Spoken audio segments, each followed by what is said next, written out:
नमस्ते। अब दिल्ली के मैदानों पर होगी रामलीला।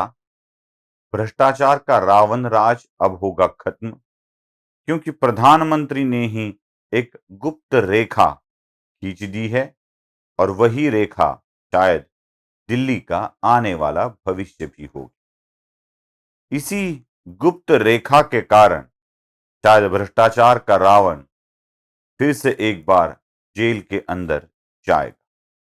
जी हां दोस्तों, दिल्ली के मुख्यमंत्री के रूप में रेखा गुप्ता शपथ लेने जा रही है या शपथ ले ली। दोस्तों नमस्ते। एनालाइजर का मोबाइल एप्लीकेशन अब लॉन्च हो रहा है, जो आपको मिलेगा गूगल पर भी मिलेगा, प्ले स्टोर पर मिलेगा, और साथ ही इसका साथ उसका स्कैनर कोड भी मैं दे रहा हूं। आपसे विनती है कि आप उसे अपने मोबाइल में जरूर ले ले, क्योंकि एनालाइजर के मूवमेंट को अधिक सशक्त बनाने के लिए आपके सहयोग की अपेक्षा है। नमस्ते। रेखा गुप्ता शपथ लेने के बाद अपना कार्यक्रम आगे बढ़ाएगी, लेकिन क्या होगा रेखा गुप्ता का मुख्यमंत्री पद का कार्यकाल? हम जिस बात का जिक्र बार बार कर रहे थे, उसी बात पर हमें ध्यान देना होगा। पहले मैं आपको बताना चाहूंगा कि सारे तर्कों को दूर रखकर, मतलब क्या प्रवेश शर्मा बनेंगे या कोई और बनेगा या कोई गुप्ता बनेंगे, यह सब बातें दूर रखकर रेखा गुप्ता को दिल्ली का मुख्यमंत्री बनाया गया। अक्सर लोग ये कहते हैं कि भारतीय जनता पार्टी की एक भी महिला मुख्यमंत्री नहीं है, इसलिए दिल्ली में महिला को स्थान दिया गया। क्या यही एकमात्र कारण है रेखा गुप्ता को मुख्यमंत्री बनाने का? जी मुझे तो ऐसे बिल्कुल नहीं लगता। सारे इच्छुकों को, सारे आशावादियों को दूर कर कर रेखा गुप्ता को दिल्ली का सीएम बनाया गया। दूसरी बात, शपथ आमतौर पर राजभवन में होती है, लेकिन इस बार शपथ हो रही है रामलीला मैदान में। मैदान का नाम भी बहुत अच्छी तरह से याद रखिएगा, रामलीला मैदान। जो मैदान देश के सारे आंदोलनकारियों का केंद्र था, वहीं से कई आंदोलन शुरू भी हुए। शायद रामलीला मैदान ही दिल्ली के पूर्व मुख्यमंत्री अरविंद केजरीवाल के राजनीतिक करियर का प्रारंभ था। वहीं पर अन्ना आंदोलन के लिए बैठे थे और उसी आंदोलन में सहभागी होकर अरविंद केजरीवाल ने दिल्ली की सत्ता को अपने हाथ में ले लिया था।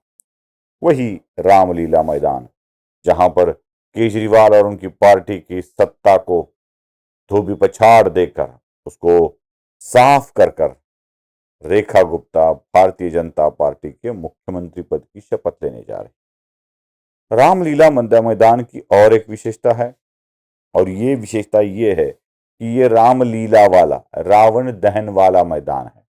वहीं पर दशहरे को रावण का दहन किया जाता है, और उसी मैदान में भ्रष्टाचारी रावण को मारने के लिए रेखा गुप्ता शपथ ले रही। चलो ये तो हुई संयोग वाली बातें। मोदी जी ने क्यों रेखा गुप्ता को चुना? क्योंकि ये चुनाव तो मोदी जी का ही है। जैसे महाराष्ट्र में देवेंद्र फडणवीस को चुनने के लिए स्वयं नरेंद्र मोदी ने ही आग्रह किया था, वैसे दिल्ली में मुख्यमंत्री पद पर बिठाने के लिए स्वयं मोदी जी ही आग्रही थे। हम ये बात बार बार दोहराते आए थे कि दिल्ली में एक भूमिहार पैटर्न बना हुआ है, जो पैटर्न नरेंद्र मोदी को ही, देश के प्रधानमंत्री को ही चैलेंज कर रहा था। मैंने यहां तक बात कह दी है कि भारतीय जनता पार्टी की हार जो हुई ही पिछले लोकसभा चुनाव में, हार का मतलब बहुमत तक भी भारतीय जनता पार्टी नहीं जा पाई थी, रालोआ को बहुमत मिला था, उसका कारण भी यही लॉबी थी।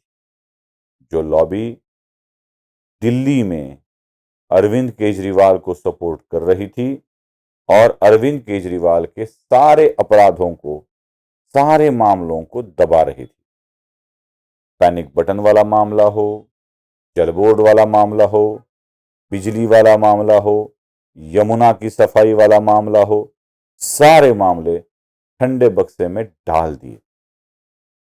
यही एक लॉबी थी और इसी लॉबी के चलते दिल्ली की भारतीय जनता पार्टी भी लगभग इनके पैरों तले रोंधी जा रही थी।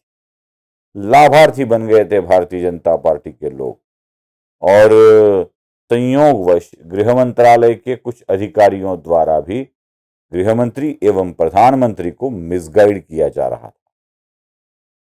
मैंने खुले तौर पर कुछ लोगों के नाम लिए थे। अग्निहोत्री जैसे अधिकारी अपनी फाइलों को आगे ही नहीं बढ़ा रहे थे, जिनको ही फिर किसी अन्य विभाग में ट्रांसफर कर दिया गया। मतलब ये जो सारे अधिकारी वर्ग थे जो प्रधानमंत्री के खिलाफ ही षड्यंत्र रचे जा रहे थे, पहले इन्हें बाजू में किया गया और उसके बाद जब मुख्यमंत्री पद की बात आई तो ऐसी महिला को सामने लाया गया जो बिल्कुल नहीं थी। रेखा गुप्ता पहली बार विधायक बन चुकी है। रेखा गुप्ता की अगर कम्युनिटी देखी जाए, मतलब जातिगत मामला देखा जाए, तो वो वैश्य संप्रदाय से आती है, बनिया जिसे कहा जाता है वो संप्रदाय से आती है और दिल्ली में लगभग 8% ही यह समुदाय है। मतलब जातिगत मामला देखा नहीं गया है। महिला, सिर्फ एक महिला इसलिए नहीं, रेखा गुप्ता को चुनने का कारण यह है कि इन्हीं रेखा गुप्ता जी को दिल्ली का मेयर तक बनने नहीं दिया गया था। वो पार्षद के रूप में काम कर चुकी है, पिछले 2 चुनाव हार चुकी है और उन्हें मतलब विधायक के रूप में 2 चुनाव हार चुकी है।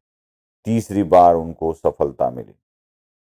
रेखा गुप्ता आए ही ना, चुनकर भी ना आए, यह आम आदमी पार्टी ने बार बार देखा। तो आम आदमी पार्टी द्वारा प्रताड़ित, राजकीय दृष्टि से प्रताड़ित एक स्त्री को मुख्यमंत्री बनाकर नरेंद्र मोदी जी ने एक ऐसी गुप्त रेखा लगा दी है जो अभी दिल्ली की बीजेपी पार नहीं कर सकती। दोस्तों नमस्ते। एनालाइजर डिवाइन एक ऐसा चैनल है जो आपको सनातन हिंदू धर्म की सत्य कहानियां बताता है और वह आवाज बनकर उभर रहा है। उसे अच्छा बनाने के लिए आपके सहयोग की जरूरत है।